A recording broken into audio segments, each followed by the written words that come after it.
Dr. Bickley, and it's very nice to meet you, Jason. Nice to meet you.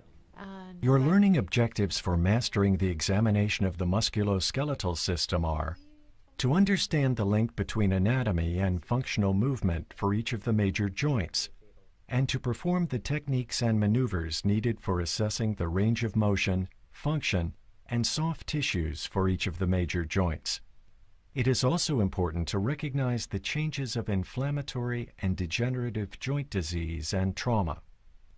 Musculoskeletal disorders are the leading cause of medical office visits in the United States. Common or concerning symptoms relating to the musculoskeletal system include neck pain, low back pain, monoarticular or polyarticular joint pain, inflammatory or infectious joint pain with systemic features such as fever, chills, rash, anorexia, weight loss, and weakness, and joint pain with symptoms from other organ systems. Some tips for assessing joint pain are: always ask the patient to point to the pain, since not all patients explain pain well. Clarify when the pain started, and especially the mechanism of injury or exactly how the pain began. For example, the detail relating to trauma or from a particular exercise or movement. Identify key features of the pain. Is it localized or diffuse, acute or chronic, inflammatory or non-inflammatory? With the patient's health history in mind, and by eliciting the patient's concerns before the examination, you prepare for an examination that is focused, efficient, and productive. As you examine each joint, be sure to look for joint symmetry, alignment, bony deformities, and swelling.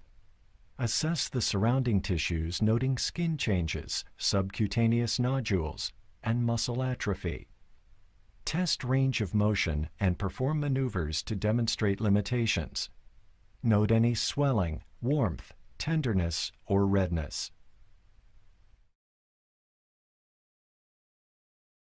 Before examining the head and neck, let's review their anatomy. In the head, the temporomandibular joint, or TMJ, arises from the articulation between the mandible and the skull. A fibrocartilaginous disc cushions the action of the condyle of the mandible against the synovial membrane and capsule of the articulating surfaces of the temporal bone. After comprehensive hand hygiene, you are ready for the physical examination. Begin the examination by assessing the temporomandibular joint. Place the tips of your fingers in front of the tragus of each ear. Then ask the patient to open and close his mouth. Your fingertips should drop into the joint spaces as the mouth opens. Check for a smooth range of motion. Feel for swelling and note any tenderness or crepitus. Palpate the muscles of mastication, the temporal muscles, the pterygoid muscles, and the masseters. Ask the patient to demonstrate protrusion and retraction by jutting the mandible forward and lateral and side-to-side motion.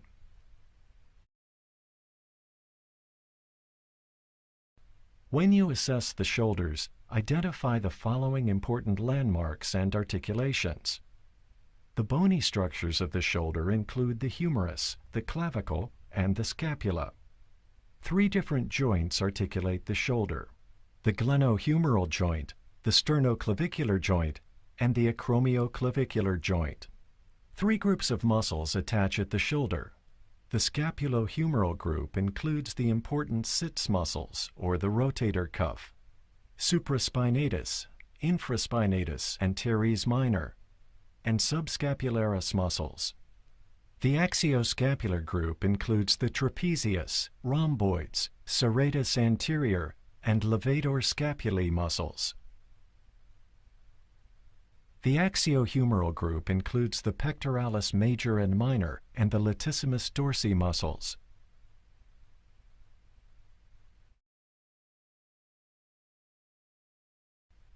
Begin by inspecting the shoulder and shoulder girdle anteriorly. Inspect the scapulae and related muscles posteriorly. During both inspections, note any swelling, deformity, muscle atrophy, or fine tremors of the muscles. Palpate for tenderness at the sternoclavicular joint, tracing the clavicle laterally with your fingers. From behind, follow the bony spine of the scapula laterally and upward until it becomes the acromion, the summit of the shoulder.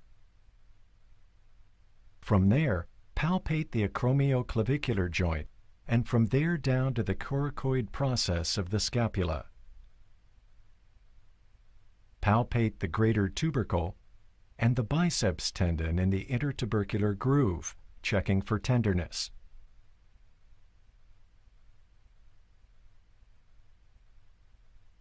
Also, lift the humerus posteriorly so you can palpate over the subacromial bursa and subdeltoid bursa and the underlying palpable sits muscles, which include the supraspinatus, infraspinatus, teres minor, and subscapularis. To evaluate the range of motion of the shoulders, ask the patient to perform the 6 motions of the shoulder girdle. These include flexion, where the patient raises his arm in front and overhead. Extension, where he moves his arms behind. Abduction, raising his arms out to the side and overhead. Adduction, crossing an arm in front of his body. Internal rotation, placing a hand behind his back to touch his shoulder blade. And external rotation, rotating an arm toward the ceiling from shoulder level. If you suspect a problem, cup your hand over the patient's shoulders and feel for crepitus as the patient repeats the movements. Examination of the shoulders often calls for the patient to perform maneuvers to test specific motions and structures. This maneuver assesses the acromioclavicular joint and is sometimes called the crossover test. The Apley scratch test tests overall shoulder rotation. Assess the rotator cuff, the most common source of shoulder pain. When positive, Neer's impingement sign suggests a rotator cuff sprain. Hawkins' impingement sign also indicates rotator cuff sprain or tear. Now for direct testing of the sits muscles. To assess the supraspinatus, do the empty can test. And don't let me push. Any problems? Any pain? Excellent. Test for function and pain in the infraspinatus with this maneuver. Keep your thumbs up and press out against my hands. Okay? Any pain? Now test for forearm supination. Now I'd like you to turn them around like you're holding a bowl of soup. Go ahead. And I'm pressing. Any pain? Test the drop arm sign by asking the patient to fully abduct the arm to shoulder level, that is to 90 degrees, and then to lower it slowly. When positive, these tests suggest rotator cuff sprain, partial tear, or full tear, depending on the severity of loss of function.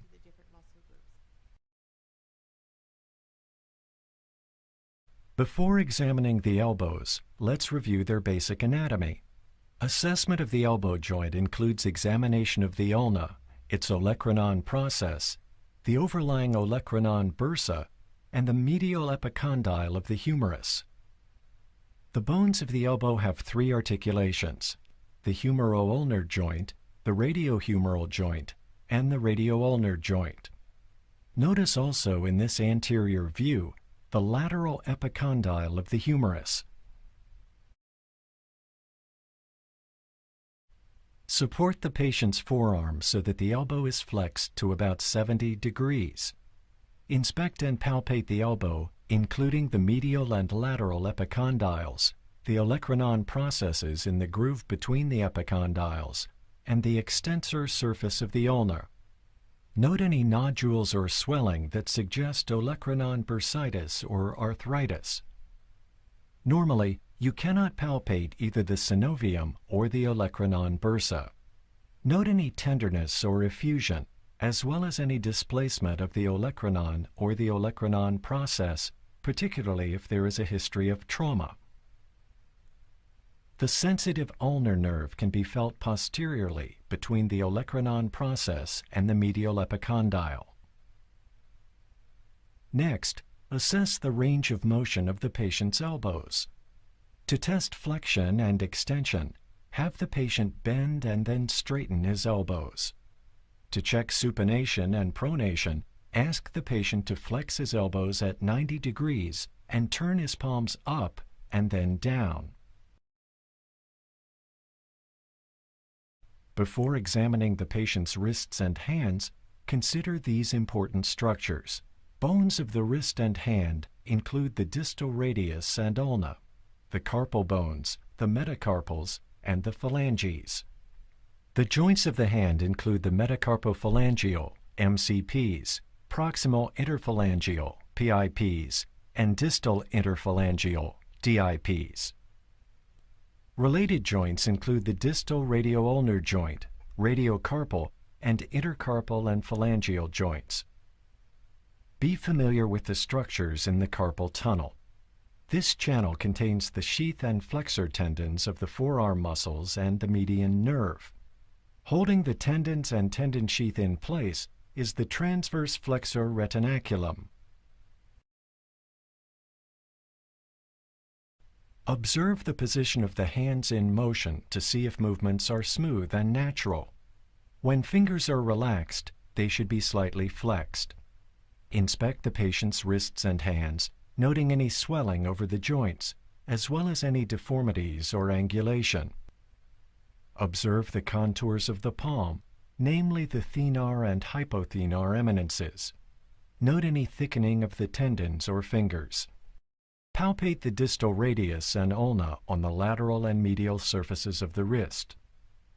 Palpate the radial styloid bone and the anatomical snuff box, a hollowed depression just distal to the radial styloid process. Pain when palpating the snuff box suggests a scaphoid fracture. Palpate over the 8 carpal bones lying distal to the wrist joint, and then each metacarpophalangeal joint. Compress the MCP joints by squeezing the hand from each side between the thumb and fingers. Note any tenderness, swelling, or bogginess. Now palpate the medial and lateral aspects of each of the proximal interphalangeal joints between the thumb and index finger, noting any swelling, bogginess, bony enlargement, or tenderness. Bony nodules at the PIP joints, or Bouchard's nodes, are common in osteoarthritis. They are benign. Using the same techniques, examine the DIP joints. Benign bony nodules at the DIP joints, or Heberden's nodes, are also common in osteoarthritis. Repeat on the other hand. To check range of motion of the wrists and hands, begin with flexion and extension. Okay. So turn your hands, palms up, and then just bring the fingers up toward your face. Good. Palms flat. Okay. And down toward your toes. Continue to assess range of wrist movement with adduction and abduction. With your palm down, bring your wrist into flat position and turn it away and towards you. Very good. If there are complaints of wrist pain suggesting carpal tunnel syndrome, test sensation by assessing the median nerve in the pulp of the index finger, the ulnar nerve in the pulp of the fifth finger, and the radial nerve in the dorsal web space of the thumb and index finger. Other tests include hand grip strength. We're going to check the strength of your fingers, your hand grip. Squeeze as hard as you can.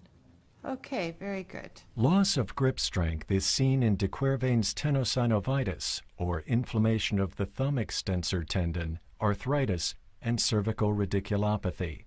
Let's check out your wrist pain. Grab your thumb in your palm and squeeze hard. Turn in this way a little bit. Make note of any wrist pain with extension of the wrist toward the midline in ulnar deviation or a positive Finkelstein's test for de Quervain's tenosynovitis. Any problems? No.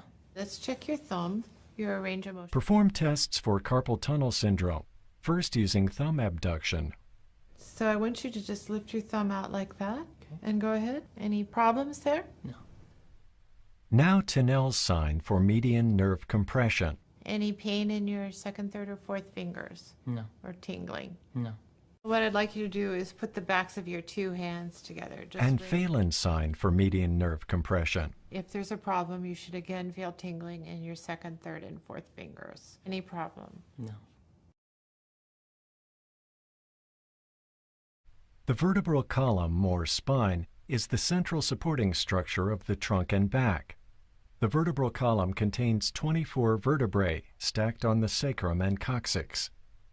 Each vertebra contains a spinous process which projects posteriorly in the midline. Transverse processes are at the junction of the pedicle and the lamina. The articular processes, 2 on each side of the vertebra, are often called articular facets. Note the intervertebral foramen formed by the inferior and superior articulating process of adjacent vertebrae.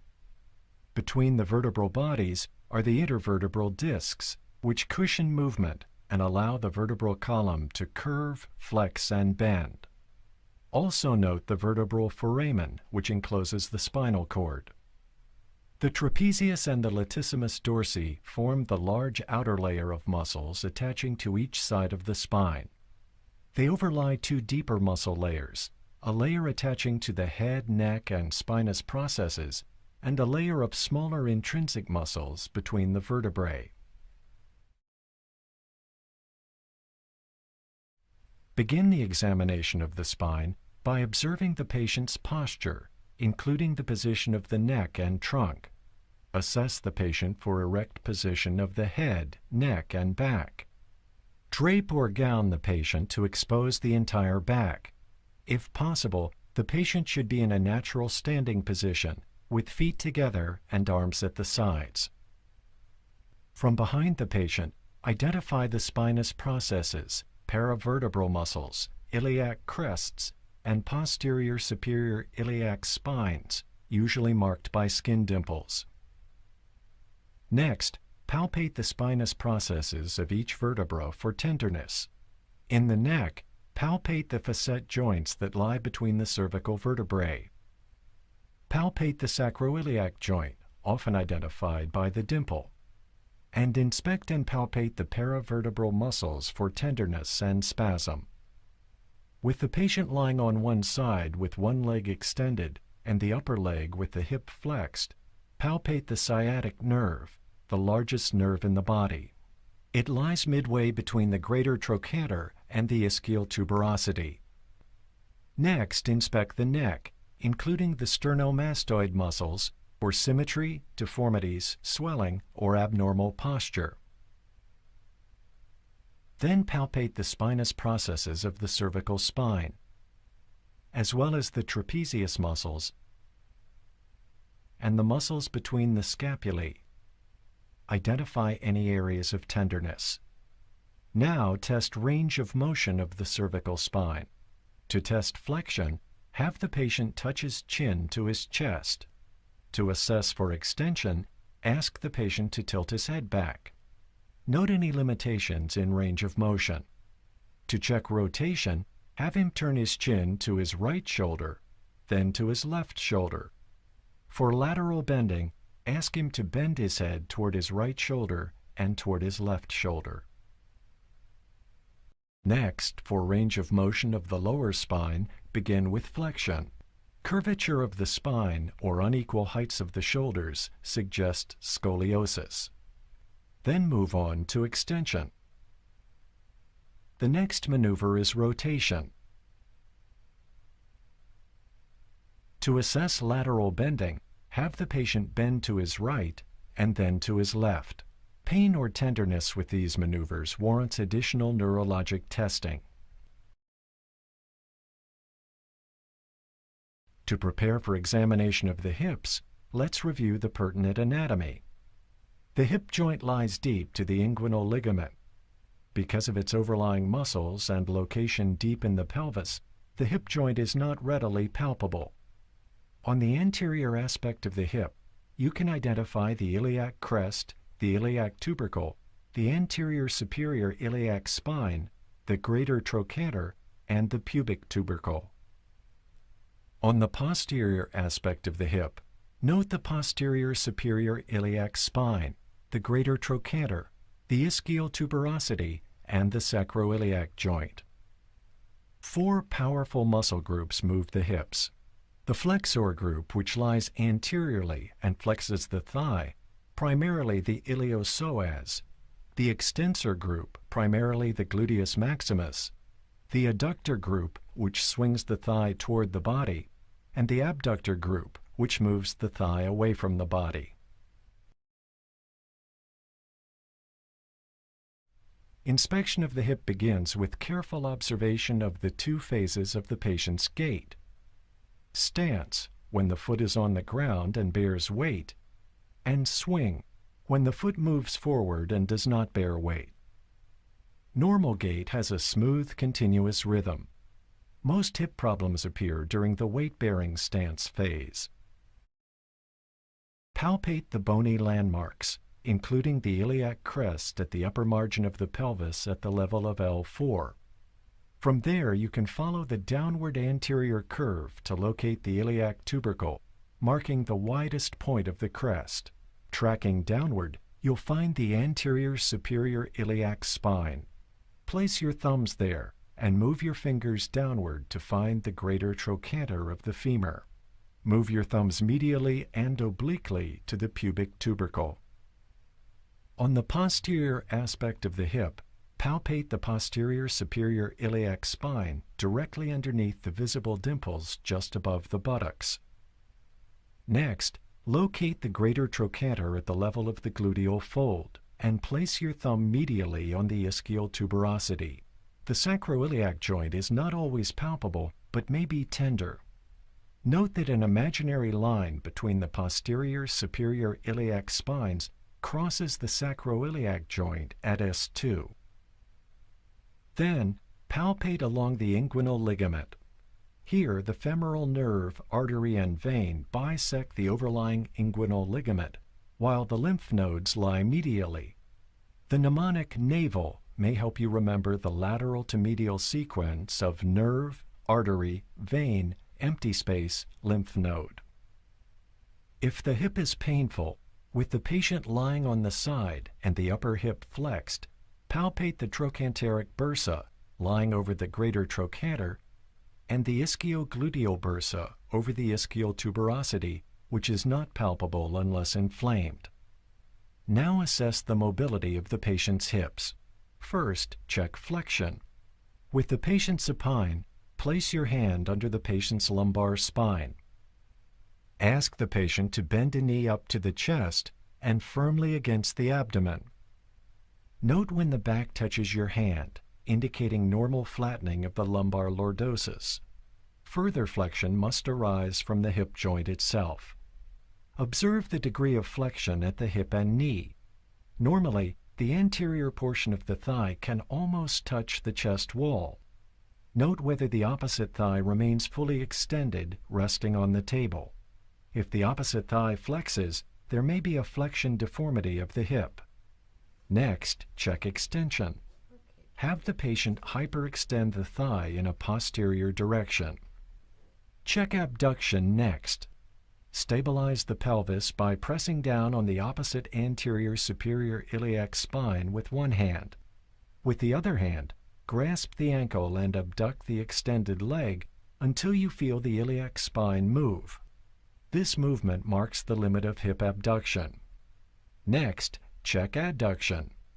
With one hand on the patient's opposite hip, hold one ankle and move the leg medially across the body and over the opposite extremity. Test internal and external rotation of the hip. When this helpful test is normal, hip arthritis is less likely. Flex the leg to 90 degrees at the knee. Then stabilize the thigh with one hand and grasp the ankle with the other. Now swing the lower leg medially for external rotation at the hip and laterally for internal rotation. Repeat each of these maneuvers on the opposite side.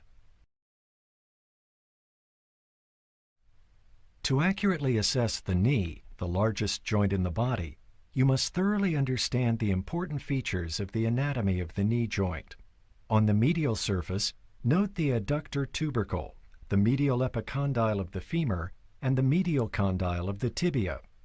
On the lateral surface, note the lateral epicondyle of the femur, the lateral condyle of the tibia, and the head of the fibula. 7 key structures determine knee function.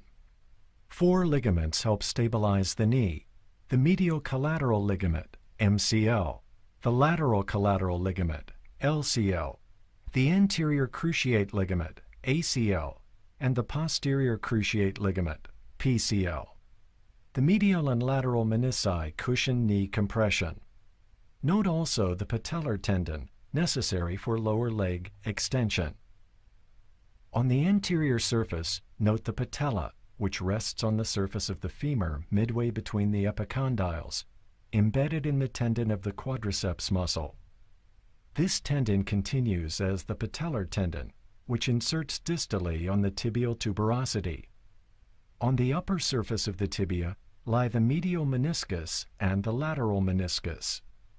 The menisci cushion some of the stress on this weight-bearing joint. The powerful muscle groups that support the knee include the quadriceps femoris, which extends the knee, and the hamstring muscles which flex the knee. With the patient supine on the examining table and with his knees in flexion, inspect the knees, noting their alignment and any deformities. Note loss of the normal hollows around the patella or atrophy of the quadriceps muscles. Then, straighten the patient's leg and palpate the suprapatellar pouch on each side of the quadriceps, noting any swelling.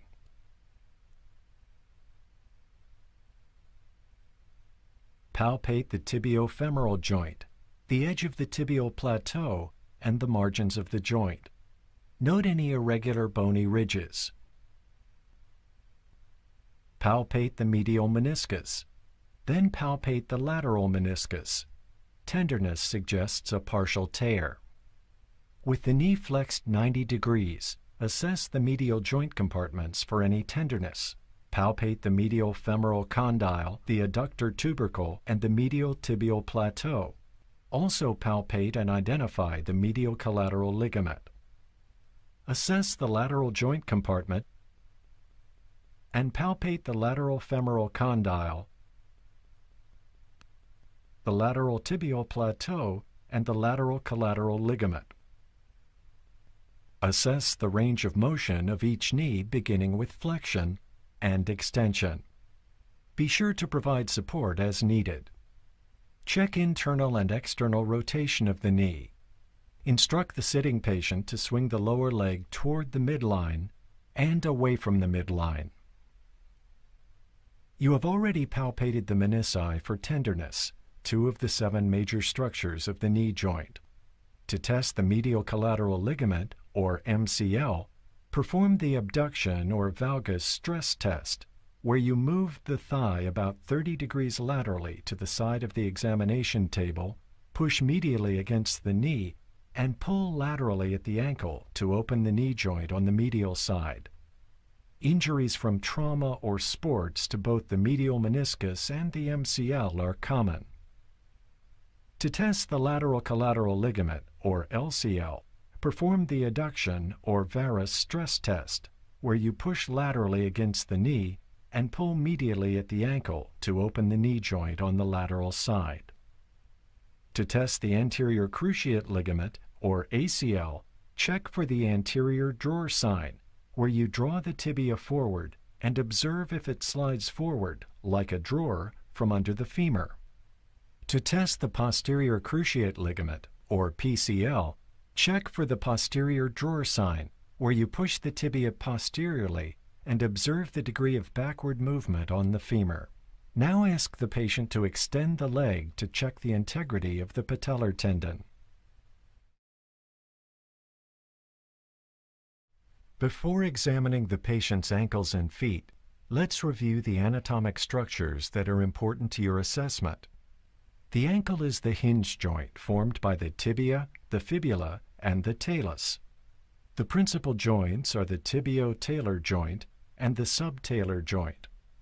The medial malleolus is the bony prominence at the distal end of the tibia, and the lateral malleolus at the distal end of the fibula. The heel bone is called the calcaneus. Note the strong Achilles tendon. Ligaments include the deltoid ligament fanning out from the medial malleolus, the anterior and posterior talofibular ligaments, and the calcaneofibular ligament. With the patient supine, inspect the patient's ankles and feet. Note any deformities, nodules, swelling, corns, or calluses. With your thumbs, palpate the anterior aspect of each ankle joint, noting any bogginess, swelling, or tenderness. Feel along the Achilles tendon for nodules and tenderness. Palpate the heel, especially the posterior and inferior calcaneus, for tenderness. Palpate the plantar fascia as well. Palpate over the medial and lateral malleolus, especially in cases of trauma. Compress the forefoot and the metatarsophalangeal joints for tenderness. Palpate the heads of the 5 metatarsals and the grooves between them.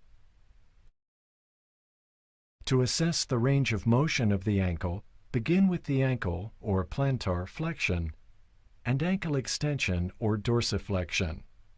Evaluate inversion of the ankle and eversion of the ankle. Stabilize the heel and invert and evert the forefoot. Finally, move the proximal phalanx of each toe up and down.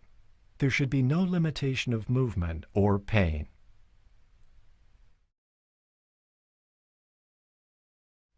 A clear, well-organized clinical record, employing language that is neutral, professional, and succinct, is one of the most important adjuncts to patient care. Full range of motion in all joints. Hands with no degenerative changes of Heberden's nose in the DIPs. Proximal interphalangeal joints are normal. No pain with flexion, extension, or rotation of the hips. After practice and further review of this video, make sure you have mastered the important learning objectives for examining the patient's musculoskeletal system.